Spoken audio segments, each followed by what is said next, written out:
بمناسبة عيد الأضحى المبارك نهنئ كل أبناء شعبنا العراقي وأبناء الأمة العربية وأبناء الإسلامية في هذه المناسبة العزيزة والتي تمر على أبناء هذه الأمة. وللأسف هناك موضوع غزة موضوع مؤلم، ونتمنى من الشعوب العربية ومن الدول العربية الاضطرار في مستوى الإعداد هذا الحدث الجلل لأن إخواننا في غزة يتعرضون إلى مختلف الجرائم والإبادة البشرية.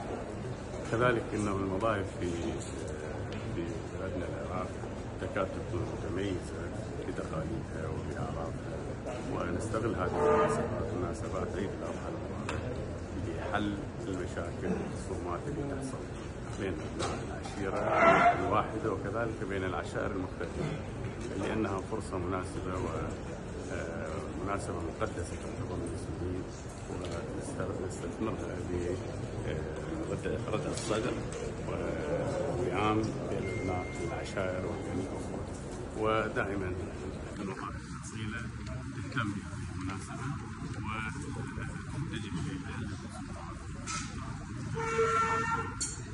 تنظيم العلاقات بين العشائر وتوثيقها.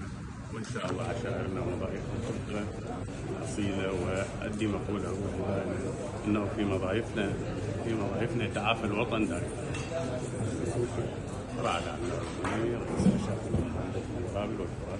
على راسي والله